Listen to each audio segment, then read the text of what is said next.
De regreso a Soberanía Popular, miren, el sistema de partido político se activó y se ha calentado de una forma tal que parecería como hasta sorprendente que a un año de las elecciones todos los partidos estén accionando públicamente y emitiendo opiniones y reuniendo su dirigencia principal. ¿Qué ha motivado esto? Bueno, una sentencia del Tribunal Administrativo que determina, ¿verdad?, la razón para el sistema de partido que llevó la resolución de la Junta Central Electoral, donde solamente consideraba como partidos mayoritarios al PRM, al PLD, e iba en detrimento del resto de los partidos, siendo mucho más afectado la Fuerza del Pueblo y el PRD.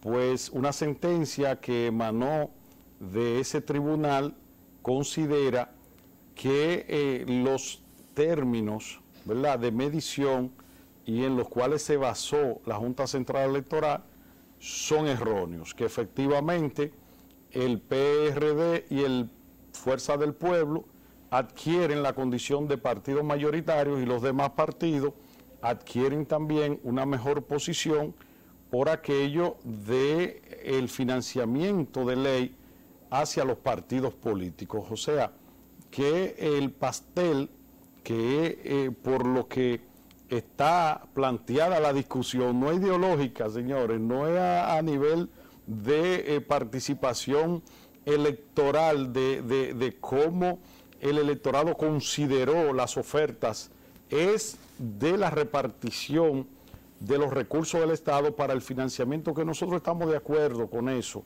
porque la filosofía con la que se creó la ley es de una transparencia, buscando allanar el camino a la transparencia desde los mismos partidos políticos. Pero eso es pieza de otra discusión. Ahora bien, ¿qué hace el PRM ante esa situación?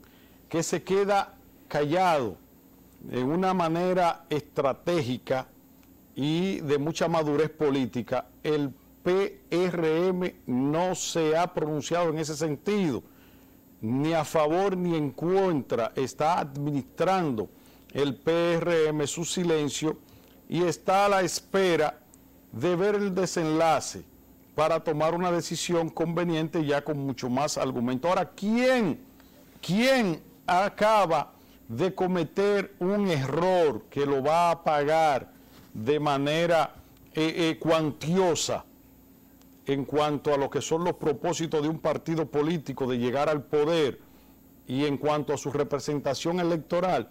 El PLD, que había sido el partido que había dado cátedra después de José Francisco Peña Gómez con el acuerdo de Santo Domingo, y el PRD heredado después de Peña Gómez se desprendió de esa filosofía, la adquiere Leonel Fernández y el PLD construyen una mayoría que le permitió gobernar por alrededor de 16 años consecutivos. Entonces, ese PLD, ¿verdad?, que era abanderado de esa gran alianza de partidos minoritarios que siempre fueron la diferencia para darle el triunfo, esos partidos históricamente, según las estadísticas que manejamos, le aportaron en cada elección que el PLD ganó un 11%. Y el PLD nunca, excepto cuando la reelección de Danilo Medina, ganó con sus propios votos. En la reelección de Danilo Medina, Danilo y el PLD sacaron 53% y el 62-63%, que fue lo que sacó en esa reelección, el resto se lo aportó la sumatoria de los partidos. O sea, que esa alianza, esa estrategia de alianza con los partidos minoritarios, al PLD le dieron 6 victorias a nivel presidencial y congresional. Un partido que sale despojado del poder con el descrédito que ha salido el PLD, que tiene que ir a la oposición en vez de hacer los aprestos para reponerse, ir a defenderse con esta persecución judicial a nivel de su comportamiento y de lo que fueron sus hechos en esos 16 años de gobierno, que por cierto se están persiguiendo nada más 8. Yo estoy esperando ver cuándo va a ser que se va a extender hacia los 18, pero esa estrategia, ¿verdad?, que debió de haber asimilado el PLD para recomponerse y ver cómo llegaba a un 40% en la popularidad en los próximos torneos electorales, y con las alianzas que debió haber hecho en el camino con los partidos minoritarios y con el aliado por excelencia, que siempre será la Fuerza del Pueblo y Leonel Fernández, porque es un desprendimiento de ahí, y que ahora habían rumores en ese sentido de que se estaban dando acercamientos bajo la dirección y el lobismo del que liderea a los demás partidos pequeños, que es José Fran Peñaguaba. Entonces yo creía que esa era la tendencia, llegar a acuerdos con tiempo anticipado en esa dirección, buscar modelos de alianza para elegir un candidato entre esa fuerza opositora que se pudo ver agrupado, y el primer aliado que ha tenido el PLD y más importante, que es el PRD, que le garantizó las dos últimas elecciones de forma directa e indirecta, y esos son los partidos que están siendo favorecidos con esa decisión. Y resulta que el PLD que sale a decir que la va a impugnar, que la va a recusar. Y eso tiene a los partidos, ¿verdad?, enfilando sus cañones para el PLD, que de manera insólita ha perdido el tacto político. Porque si el PLD, si había un partido que tenía que ser conservador, y más que conservador, anunciar que no se oponía a esa decisión de ese tribunal, era el PLD de manera estratégica para concitar algún tipo de allanamiento en el camino de una alianza con Leonel Fernández y de mantener una alianza con el PRD y los demás partidos minoritarios que se le habían desprendido y otros que terminaron con ellos, que necesitan esos fonditos. Entonces, aquí el PRM, Jacín, el que ha dado cátedra de prudencia política, se mantiene en un silencio estratégico y está dejando que el PLD reciba hasta oposición a lo interno de su fila, que no había ocurrido nunca, porque varios miembros del comité político del comité central han señalado que es un error y que estratégicamente, ¿verdad?, está mal implementada esa decisión de Charlie Mariotti y de Camacho, que están hablando por el resto del partido. Así. Fíjate, Juan, que nosotros siempre hemos vaticinado aquí que el PLD todavía no conoce el fondo de la división. Ellos no están preparados, no tiene, el tacto político se le fue. Si no, pónganse a ver el último acto que hizo el PLD, que parecía como un velorio pobre, porque ya la gente no está creyendo. Y entonces, cuando hay esos bríos nuevos, esa fuerza joven que está en el PLD llamada a cambiar los hábitos usuales en la política, está muy lejos de eso. Es por eso que tanto José Tomás Pérez como Abel Martínez, como Reinaldo Pared Pérez, han dicho que están en desacuerdo con esa decisión. Lo primero es, señores, que lo que es igual no es ventaja. El PLD tiene una situación difícil, muy difícil, en tanto la Fuerza del Pueblo con un candidato, un expresidente, una persona que hasta hace meses y años, un año y meses, ¿verdad?, era la voz y la cabeza visible, siendo Danilo Medina presidente de la República, Leonel Fernández era el líder y guía ahí. Entonces, ¿qué pasa ahora? Esa decisión que da el Tribunal Superior Administrativo, el PLD, con una jugada bruta, diría yo, enfila los cañones contra la fuerza del pueblo, sabiendo que se lleven las patas de los caballos a otros posibles aliados.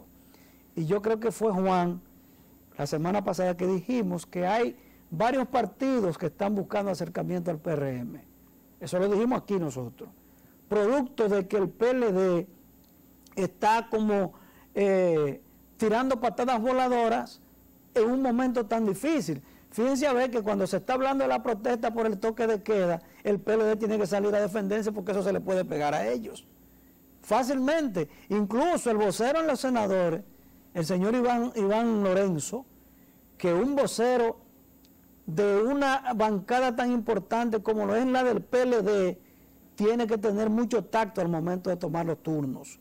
Y no porque un pan se dañó en Hondo Valle, dar una rueda de prensa. Así que el PLD no conoce el tamaño de la división y lo que está pasando. Y el PLD, que sale perjudicado ahora, pero beneficia el PRD de esta situación. Por ejemplo, pero entonces, ahí pone el asunto como... Mira, el PLD tiene tan nublada la conciencia política que no se ha dado cuenta que está afectando a su principal aliado, sí, que es el PRD, que fue vital, y al ingeniero Miguel Vargas, que no solo fue vital en los dos últimos triunfos, sino también en la gestión a nivel de lo que fue el servicio exterior, que si el PLD tiene algo que enseñar en ese gobierno, es esa gestión que todavía los dominicanos andan ahí reconociéndola y sintiéndose identificados, que tenemos más de 10 países que no nos requieren ya avisado, y ese partido que tiene a un aliado como ha sido el ingeniero Miguel Vargas en situaciones de confrontación con la ingratitud humana no tiene límites, con gente que eran de su entorno ahí, y que ahora mismo ese aliado está solventando las situaciones con su propia estructura económica, la del patrimonio de su familia, y entonces hay una posibilidad de que puede recibir algún tipo de financiamiento que le va a permitir soportar esa embestida y encaminar ese partido al crecimiento, o parar la hemorragia por lo menos, y buscar la forma de acondicionarse. Y también le están cercenando esa posibilidad. Entonces el PLD no tiene otro destino que no sea dejarlo que se jodan, ¿verdad? Sí, por ahí es que va eso.